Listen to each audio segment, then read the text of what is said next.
반갑습니다 환자 여러분, 저는 대장암내과 전문의 김우라입니다. 저번 2편에 이어 이번 3편은 대장암 바로 알기 시리즈 수술적 치료에 관한 것입니다. 주로 환자분들이 진료실에서 궁금해하시는 질문들을 위주로 해서 구성을 했습니다. 오늘 같이 해주실 교수님은 강정윤 교수님이십니다. 오늘 김우람 쌤하고 같이 수술적인 부분에 대해서 특히 궁금하신 것들에 대해서 저희가 소개를 해주고 이해시켜드리는 시간이 됐으면 좋겠습니다.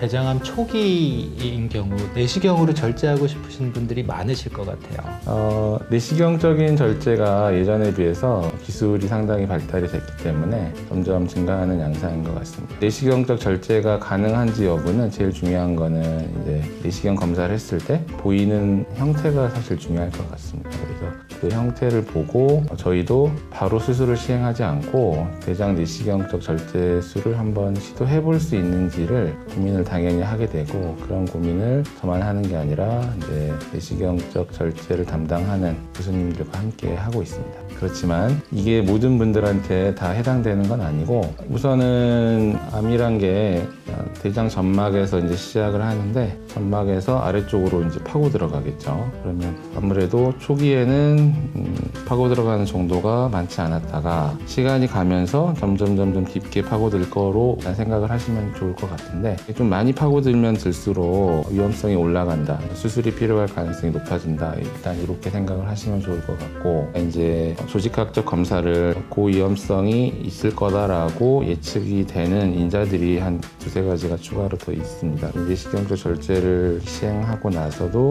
절제의 면에 암세포가 발견이 되는 경우들이 이제 있는데, 그런 경우는 이제 추가적인 절제를 통해서 좀 더 정확하고 깨끗하게 암을 제거할 수 있겠다. 결국에 이제 암이 조금 공격적인 암이거나 좀 절제를 했는데 조금 남은 것 같거나, 아니면 너무 좀 깊어서 임파선 주변에 전이 여부 가능성이 높겠다 싶은 경우에는 수술을 필요로 한다는 말씀이시죠? 네, 그런 요소들이 사실 중요하게 판단하는 데 작용을 하고 있다, 이렇게 설명을 드리고 싶습니다.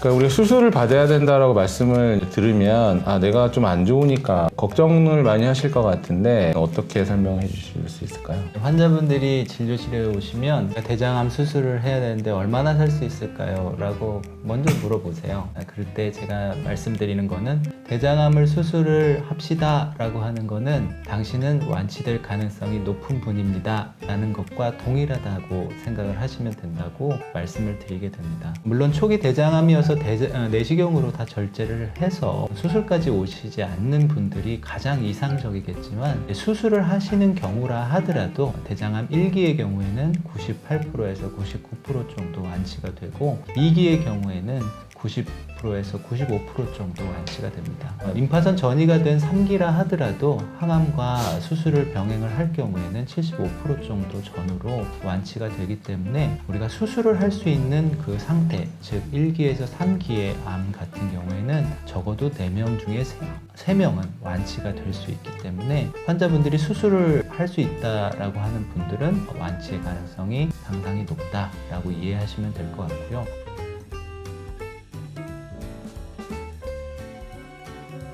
수술하면은 상당히 좀 걱정을 많이 하지 않습니까? 어떤 과정을 통해서 하는지 사실 잘 모르는, 처음 겪는 일이고, 그러다 보니까 그 수술이라는 거에 대해서 막연히 두려움이 많이 있으실 수밖에 없는 것 같은데, 대장암 수술은 어떤 과정을 통해서 이제 진행이 되는지 혹시 김우람 교수님께서 한번 설명해 주실 수 있을까요? 그 대장암 수술의 기본 원칙은 그냥 그 대장암이 있는 부분만 도려내는 게 아니고, 대장암이 퍼질 수 있는 주변 경로를 수술한다고 생각을 하시면 될 것 같습니다.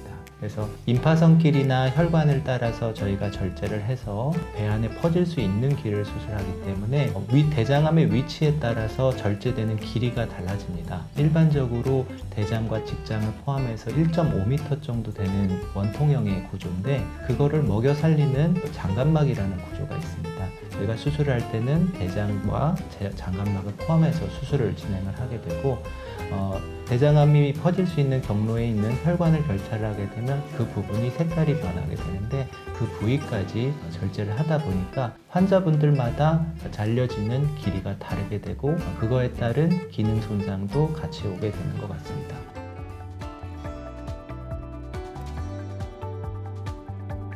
환자분들이 제일 궁금해하는 게 이제 기능 손상인 부분인데, 우리가 대장암으로 진단이 됐을 경우에 기능 손상은 아주 크게 없다고 보시면 됩니다.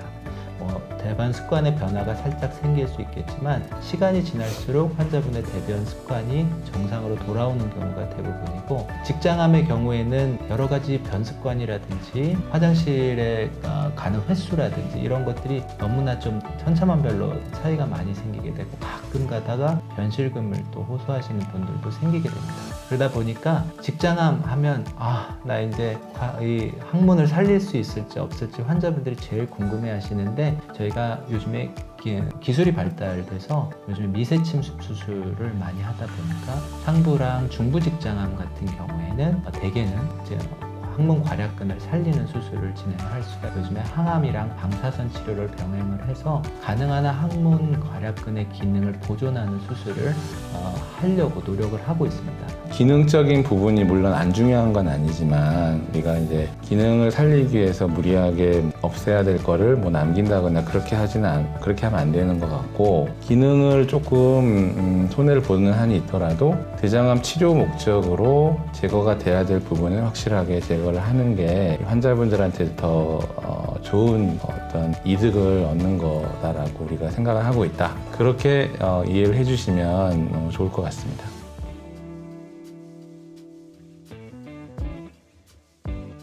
개복 수술을 하게 되면 환자분들이 너무 통증이 심합니다. 그래서 대개는 누워서 한 하루 이틀 정도는 못 움직이시는 경우가 많고, 3일째 저희가 억지로 끌어내려서 운동해야 됩니다 해서 어쩔 수 없이 운동을 시작하시는 분들이 많은데, 제가 로봇 수술하면서 이제 경험한 에피소드는, 제가 첫 수술을 집도를 하고 나서 환자분이 이제 아침에 찾아뵀는데 아침에 양치를 하고 계시더라고요. 그래서 하나도 안 아픈데 그냥 지금 가면 안 되냐고. 그래서 저도 좀 하면서도 놀랐던 부분이 있습니다. 로봇 수술은 아무래도 단일공 같은 경우에 배꼽에만 그 절개를 넣고 이렇게 기구를 안에다가 다 넣고 하다 보니까 통증이 훨씬 더 적으신 것 같아요. 그래서 수술 1일째 대부분 복도를 걸어 다니시면서 일상생활이 가능할 정도로 되기 때문에 대부분의 환자분들이 4일에서 5일 정도면 다 퇴원을 하시는 것 같습니다. 로봇 수술은 이런 여러 가지 장점은 있지만 모든 환자분들한테 가능한 방법은 아닙니다. 자세한 거는 제가 로봇 수술 관련해서 촬영한 거가 있으니까 거길 참고하시면 되겠고요. 자세한 거는 주치 선생님들과 상의를 하셔서 결정하시는 게 좋을 것 같습니다.